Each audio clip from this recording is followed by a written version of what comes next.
नमस्कार साथियों, मैं सौरभ कुमार सिंह और अभी हम बात करेंगे कि बिहार में जिस प्रकार से सरकारी नौकरी देने की जो होड़ मची है और सरकारी नौकरी देने के सिलसिले में माननीय मुख्यमंत्री जी की तरफ से जो 7 निश्चय लागू हुआ था और मंत्रिमंडल द्वारा पारित कैबिनेट की मंजूरी के बाद यह निर्णय हुआ कि 10 लाख सरकारी नौकरी सार्वजनिक और निजी क्षेत्र दोनों मिलाकर दिए जाने की बात की कही जा रही थी। और उस समय में जो सरकार थी वो एनडीए की सरकार थी। उसके तुरंत बाद ये बात निर्णय हुआ कि 10 लाख सरकारी नौकरी में लगभग 4 लाख सरकारी नौकरी शिक्षकों की बहाली बड़े पैमाने पर बिहार में होने जा रही है। और इस बात पर जब तक ये निर्णय होता तब तक बिहार में महागठबंधन की सरकार यानी जेडीयू और आरजेडी की सरकार बिहार में सत्ता में पुनः वापसी हुई। और आज आज फिर पुनः इस बात की क्रेडिट लेने की हो रहा है कि जिस विषय की हम चर्चा करेंगे कि क्या सरकारी नौकरी बिहार में महागठबंधन की सरकार या एनडीए की सरकार दोनों के लिए एक चुनौती थी। उन दोनों के मामलों पर आपको हम स्पष्ट बता दें कि सरकारी नौकरी की जो चाहत में बिहार के युवा लगातार यह प्रयास कर रहे थे और मांग कर रहे थे कि लगातार शिक्षकों की बहाली हो। स्वास्थ्य महकमे में लगभग 1 लाख से ज़्यादा वैकेंसी की बात करने की दी जा रही थी, उसमें भी काफ़ी सीटें थी। तो सब मिलाकर एक बात स्पष्ट है कि बिहार सरकार की तरफ से लगभग 4 लाख सरकारी नौकरी जो शिक्षकों की बहाली होनी है उसमें दूसरे फेज की बहाली हो गई है और 3 महीने के अंदर लगभग 2 लाख शिक्षकों की बहाली हुई है। ये बात सही है कि उसमें जिस तरह की गड़बड़ी हुई प्रथम फेज की बहाली से लेकर दूसरे फेज की बहाली में हजारों फर्जीवाड़े तरीके से लोग बहाल हुए। उस मामले में उस समय में बीजेपी की सरकार लगातार हमलावर थी और कहती थी कि डोमिसाइल नीति लागू होना चाहिए था। डोमिसाइल नीति पर भी उसका स्पष्ट राय था कि बिहार सरकार इस मामले में कोई अलग निर्णय लेती, आरक्षण का दायरा 5% या 10% बीपीएससी के तहत बहाली की होती तो बिहार के लोगों को नौकरी मिलती। परंतु इतना जरूर है कि 10 लाख सरकारी नौकरी के सिलसिले में आज जो एनडीए की सरकार है वो कहीं ना कहीं मुझे लगता है कि इस मामले में क्रेडिट लेने की होड़ है। खासकर मुख्यमंत्री जी स्पष्ट बोलते थे कि जो आरजेडी के नेता है उन्होंने कहा कि तेजस्वी जी ने वादा किया था युवाओं के साथ, वो वादा वो निभा रहे हैं। 4 लाख शिक्षकों को नौकरी देने की बात कर रहे हैं तो उसमें भी लगभग 2 लाख शिक्षकों की नौकरी दे रहे हैं।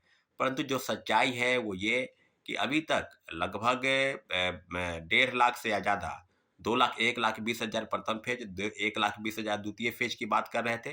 परंतु अभी भी लगभग आप बात करेंगे तो पहले फेज में 92,000, दूसरे फेज में 96,000 और 28,800 नियोजित पहले फेज की बहाली में और 11,000 से ज़्यादा सेकेंड फेज की बहाली में लोगों की नौकरी मिली है। परंतु इतना जरूर है कि युवाओं के मन में किसी की भी सरकार हो, युवा ये चाहते हैं कि उनको नौकरी मिले, चाहे वो महागठबंधन की सरकार हो चाहे एनडीए की सरकार हो। ये बात सही है कि वोट बैंक की राजनीति के चलते जो सरकारी नौकरी वैकेंसी निकाली गई उसका लाभ कोई भी ले, परंतु इतना जरूर है कि कहीं न कहीं युवाओं को नौकरी मिल रही है। और आज पुनः बिहार में एनडीए की सरकार है तो राज्य के दोनों डिप्टी सीएम से ये जिम्मेवारी बनती है कि जब आप सरकार में नहीं थे तो बखूबी युवाओं के पक्ष में बोलते थे, खासकर डोमिसाइल नीति पर, फर्जीवाड़ा पर और सप्लीमेंट्री रिजल्ट पर भी बखूबी बोलते थे। परंतु आज जब पुनः आपकी सरकार बनी है, आप सत्ता में आए हैं, तो आपकी चुप्पी किस बात की तरफ इशारा करती है। लेकिन इतना जरूर है कि स्वास्थ्य विभाग में लगभग 1 लाख से ज़्यादा पद रिक्त है। उस पदों को भरने की कवायद होनी चाहिए क्योंकि इसके पहले जो स्वास्थ्य मंत्री थे वो तेजस्वी यादव थे। और अभी बिहार में जिस तरह की चीज़ें चल रही है तो सब कुल मिलाकर एक बात स्पष्ट है कि 10 लाख सरकारी नौकरी देने की बात पर कितनी गंभीरता आज पुनः एनडीए की सरकार दिखाएगी। क्योंकि पुनः जब तेजस्वी यादव सरकार में था, ये बात सही सही है कि उनकी भूमिका जो थी वो काफ़ी बखूबी अच्छी थी। उन्होंने सरकार पर किसी भी प्रकार से माननीय मुख्यमंत्री पर या इस तरह की चीज़ें हुई थी उनकी भूमिका पर, एक बात सही है कि उनकी भूमिका निश्चित रूप से उनका योगदान ज़्यादा था। उन्होंने अपनी महत्वपूर्ण भूमिका निभाई।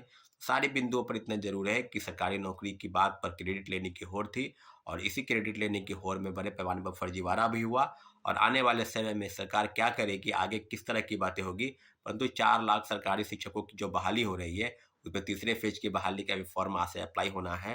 तो सारी चीज़ों पर इतना ज़रूर है कि सरकारी नौकरी देने की बात पर सरकार जिस प्रकार से गंभीरता दिखानी चाहिए थी वो गंभीरता नहीं दिखाई, परंतु पुनः वोट बैंक के चलते, क्योंकि 2024 में आम चुनाव लोकसभा के और 2025 में बिहार विधानसभा के चुनाव होने वाले हैं। इन्हीं को ध्यान में रखते हुए सरकारी नौकरी की कवायद बिहार सरकार से शुरू हुई है। और इसका क्रेडिट कोई भी ले, युवाओं को नौकरी चाहिए, चाहे वो एनडीए की सरकार हो चाहे महागठबंधन की सरकार हो, किसी भी प्रकार से उनको नौकरी चाहिए। और नौकरी में अपने आवेदन के माध्यम से उस सरकार की कोई भी सेवा हो, चाहे शिक्षा हो, चाहे स्वास्थ्य हो या कोई भी विभाग इंजीनियरिंग के क्षेत्र में हो या कॉलेज में लेक्चरर के पद हों, आदि आदि कई जगहों पर सरकारी नौकरी की बात अगर सरकार करेगी तो निश्चित रूप से अपने आवेदन के माध्यम से सेवा में आएंगे और आने वाले समय में ये आपको देखने को मिल सकता है। धन्यवाद।